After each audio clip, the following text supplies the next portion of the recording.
جب ہوش سنبھالا گھر میں اماں کو سلائی کرتے اور چاچا کو سودا سلف لاتے دیکھا، ان دونوں کے منہ سے ابا مرحوم کا ذکر بھی سنا کرتی تھی کہ بہت شریف الطبع اور نفیس آدمی تھے، کریانے کی دکان تھی، عالم دوست تھے، محلے میں سبھی ان کی عزت کرتے تھے، لیکن زندگی نے ان سے وفا نہ کی اور ہمیں کم سن چاچا کے سہارے چھوڑ کر چل بسے۔ ہمارے دکھ سکھ کے دن چوں تو کر کے گزر رہے تھے۔ میں اسکول میں پڑھتی تھی اور ماں سلائی کرتی رہی۔ گھر میں روز محلے کی عورتوں کا آنا جانا رہتا تھا، کیونکہ امی بہت عمدہ سلائی کرتی تھی۔ انہوں نے گورنمنٹ ووکیشنل سینٹر سے 2 سالہ ڈپلومہ کیا ہوا تھا۔ کچھ اپنا شوق تھا کہ کٹنگ میں طاق تھی۔ وہ کیا جانتی تھی کہ ایسا وقت آ پڑے گا کہ یہ شوق ان کے لیے گزر اوقات کا وسیلہ بن جائے گا۔ بے شک محلے میں ان کے مقابلے کا کوئی نہ تھا۔ ہنرمندی اور سلائی میں ٹیلر ماسٹر کو بھی پیچھے چھوڑ دیا کرتی تھی۔ درزی اس دور میں ایک سوٹ کا 400 روپیہ لیتا تو امی 100 میں ایسا ہی سی کر دے دیا کرتی تھی۔ اسی لیے سارے محلے کے کپڑے سلنے کے لیے ان کے پاس آنے لگے۔ ماں کو مشین سے ایسی سنگت ہو گئی کہ سر کھجانے کی فرصت نہ رہی۔ عام دنوں کے علاوہ عید شادی کے موسموں میں عورتوں کا ہمارے گھر تانتا بن جاتا اور ڈیروں ڈیر کپڑے سلنے کو آ جاتے۔ میں بمشکل میٹرک کر سکی۔ ماں نے مجھے گھرداری سنبھالنے کے مشن پر جوں لگا دیا تھا۔ انہیں اب میری شادی کی فکر تھی، جس کے لیے ان کے خیال میں جہیز ضروری تھا، ورنہ کسی معقول گھرانے سے رشتے کی امید نہ رکھی جا سکتی تھی۔ چاچا نے FA کرنے کے بعد ادویات کے اسٹور میں ملازمت کرنے کی خاطر ضروری کورس کیا۔ یہ فارمیسی اسٹور پر سیلز مین ہو گئے۔ چاچا بھی کمانے لگے۔ ہمارے گھر کے مالی حالات کچھ سنبھل گئے۔ میری والدہ چاہتی تھی کہ اپنی دیور کی شادی کر دے اور دیورانی گھر سنبھال لے، کیونکہ ابو کا چھوٹے بھائی کے سوا دنیا میں کوئی نہ تھا۔ چاچا مجھ سے کچھ ہی سال بڑے تھے، تبھی امی نے چاچا کی پرورش ایک ماں کی طرح کی کہ چاچا فی الحال شادی کے لیے راضی نہ ہوئے۔ ان کا کہنا تھا پہلے فوزیہ کی شادی ہو جائے، اس کے بعد میں اپنا گھر آباد کرنے کے بارے میں سوچوں گا۔ محلے کی تمام خواتین سے اچھی واقفیت تھی کہ ان کا برسوں کا آنا جانا تھا۔ جب وہ کپڑے سلوانے آتی، تھوڑی دیر بیٹھ کر ماں سے دکھ سکھ بھی کر لیتی۔ اکثر خواتین اپنے جوان سا بچوں کے رشتے کے بارے میں تفکر کا اظہار کرتی۔ بہن اگر کوئی اچھا رشتہ ہو تو بتانا۔ ایسا کہنے کا مطلب یہ ہوتا کہ کسی دوسری خاتون نے اگر یہی پیغام دیا ہے تو وہ میری طرف بات پہنچا دے۔ امی یہ کام بخوبی کر سکتی تھی۔ جب ایک بیوی کہتی مجھے بیٹی کے لیے اچھا لڑکا مطلوب ہے، تو دوسری جب آتی وہ اپنے بیٹے کے لیے کسی پڑھی لکھی لڑکی کے رشتے کی طالب ہوتی، امی اس سے بتا دیتی کہ فلاں بیوی نے مجھے کہا تھا تمہارا تذکرہ میں ضرور ان سے کروں گی، قسمت میں ہوگا تو رشتہ مل جائے گا۔ رشتے ناتے ایسے ہی کسی وسیلے سے ہوتے ہیں۔ جب 2 خواتین کی ضرورت کا تذکرہ امی کی زبانی ہو جاتا تو وہ ایک دوسرے سے رابطہ کر لیتی، یوں کئی رشتے بنتے اور شادیاں ہو جاتی۔ امی سلائی والی خالہ کے بعد رشتے کروانے والی خالہ مشہور ہو گئی، حالانکہ امی جان کا اس میں کوئی شعوری عمل دخل نہ تھا۔ وہ فی سبیل اللہ ہی تذکرہ کرتی تھی۔ شاید کسی کا کام ہو جائے، اگر دعاؤں سے تقدیریں بدلتی ہیں تو ممکن ہے کہ کسی کی دعا کے صدقے ان کی بیٹی کا نصیب بھی کھل جائے۔ جتنی خواتین کپڑے سلوانے آتی وہ اب زیادہ اس غرض سے آنے لگی کہ رخسانہ بی بی کو بہت سے اچھے گھرانے کی بیویاں جانتی ہے، ان کے ذریعے رشتے ہو جاتے ہیں، لہٰذا ہم بھی ان سے جا کر اپنا مدعا کہیں گے تو ہماری بچیوں کے نصیب کھل جائیں گے۔ ادھر امی جان کو روز و شب میری فکر کھلا رہی تھی، کہتی تھی یہ خیر سے اپنی گھر کی ہو جائے تو میں چین سے مر سکوں گی۔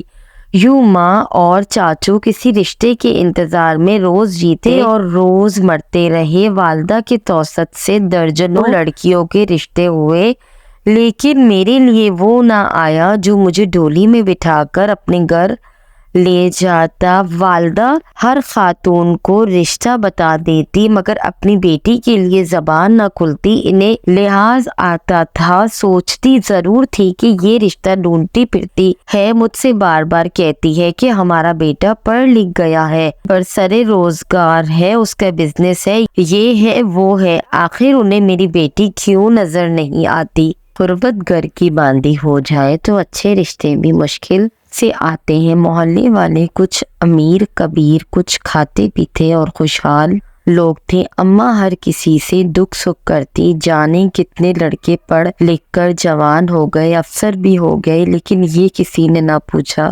کہ تم نے اب تک فوزیہ کا رشتہ کیوں نہیں کیا؟ آخر کب تک گھر میں بٹھائے رکھو گی؟ رخسانہ کی بیٹی پر کسی کی نظر نہ ٹکی، حالانکہ میں خوب سلیقہ مند، سگڑ، خوبصورت اور با ادب تھی۔ جو آتی کہتی رخسانہ تیری بیٹی لاکھوں میں ایک ہے، اللہ نصیب اچھے کرے، صاحب نصیب ہو۔ اس دعا پر اماں خود منہ سے کہنے لگی تھی کوئی اچھا رشتہ آ جائے میری فوزیہ کے لیے بھی، بس یہ دعا کرو۔ تو جواب ملتا کہ اللہ نے چاہا تو نصیبہ کھل جائے گا۔ وقت گزرتا گیا، محلے کی کئی لڑکیاں سہاگنیں اور لڑکے دلہا بنے، پھر بچوں کے ماں باپ بھی بن گئے تھے، لیکن میرا نصیبہ نہ کھلا۔ میری عمر تیزی سے پکے سن کی طرف منازل طے کرتی جا رہی تھی اور ماں عمر رسیدہ سے بڑھاپے کی طرف محو سفر تھی۔ چاچو کے گھر بسانے کی آرزو تھکنے لگی، ان کے سر میں بھی چاندی کے بال چمکنے لگے، لیکن میرے لیے کوئی اچھا رشتہ نہ آیا۔ اب دونوں کے لیے میرے وجود کا پہاڑ جیسا بوجھ اٹھانا مشکل ہو گیا۔ وہ اب اٹھتے بیٹھتے کہتی جانے کتنے رشتے کرائے، کسی کی دعا نہ لگی، میری بیٹی کے باغ نہ کھلے۔ اماں بیچاری اسی فکر میں سٹیانے لگی اور میرے چاچو باہر ملنے جلنے والوں کے بیچ میرے رشتے کے لیے التجا آمیز لہجے میں باتیں کرنے لگے۔ جب میرے والد حیات تھے تو گھر میں کسی شے کی کمی نہ تھی، ماں نے محنت کا دامن تھاما، عزت میں فرق نہ آیا مگر حیثیت میں بہت بڑا فرق آ گیا۔ پہلے لوگ ان کو غلام رضا کی بیگم کہتے تھے، پھر ہلائی والی خالہ نام پڑ گیا اور اب وہ رشتے کرانے والی مشہور ہو گئی تھی، اسی لیے میرے لیے کوئی رشتہ لے کر نہ آتا۔ ہمارا گھر بھی کیا تھا، کئی برسوں سے نہ سفیدی ہوئی نہ ٹوٹ پھوٹ کی مرمت ہو سکی، اب یہ گھر ایک کھنڈر کی سی شکل اختیار کرتا جا رہا تھا۔ دیواروں سے پلسٹر اکھڑ گیا تھا، نل ٹوٹ گئے تھے، پانی چھت کی ٹینکی اور دیواروں سے بہتا تھا۔ بارش میں اس کمرے کی چھت جہاں پانی کی ٹینکی بنی تھی جھر جھر بہنے لگتی تھی، فرنیچر 40 برس پرانا لگتا۔ ایسے گھر کی لڑکیاں لینے کون آتا ہے؟ اگرچہ اماں نے پیسہ جوڑ کر اچھا خاصا جہیز جمع کر کے اسٹور میں بھر دیا تھا، ایک وقت ہوتا ہے کہ لڑکی سنہرے خواب دیکھتی ہے گھر بسانے کے، اسے سجانے کے، یہ خواب فطرت کا تحفہ ہوتے ہیں، لیکن مجھ پر وہ وقت آ چکا تھا کہ میں ان خوابوں کو خدا حافظ کہہ چکی تھی۔ میرے چاچا ایک روز اخبار پڑھتے پڑھتے امی جان سے مخاطب ہوئے، رخسانہ باجی روز اخبار میں طرح طرح کے اشتہار نظر سے گزرتے ہیں، آج ضرورت رشتہ کا ایک اشتہار پڑھا، خیال آ گیا کیوں نہ ہم فوزیہ کے لیے اس اشتہار کندہ سے رابطہ کر لیں، ممکن ہے اس طرح ہماری بیٹی کی قسمت کھل جائے گی۔ جیسے تمہاری مرضی، ماں نے بے دلی سے جواب دیا اور سلائی میں مشغول ہی رہی۔ چاچا نے اپنے طور پر ان لوگوں سے رابطہ کر لیا اور ہفتہ بعد ان کا جواب بھی آ گیا، ایک رشتہ میرے لائق تھا، وہ لوگ مجھے دیکھنے آنا چاہتے تھے۔ چاچا نے پتہ سمجھایا، اگلے روز 2 خواتین ایک نوجوان کے ہمراہ آ گئی، نوجوان 30 برس کا لگتا تھا، ممکن ہے 2-4 سال زیادہ عمر کا ہو، میں بھی کب نوخیز لڑکی رہ گئی تھی، میں 27 سال کی ہو چکی تھی، فوزیہ کے لیے تو اس عمر کا رشتہ موزوں رہے گا۔ امی بولی، دیکھ راشد کہیں پہلے سے شادی شدہ نہ ہو، اچھی طرح چھان بین کروں گا باجی۔ چاچا بھلا کیا چھان بین کرتے، قطع اجنبی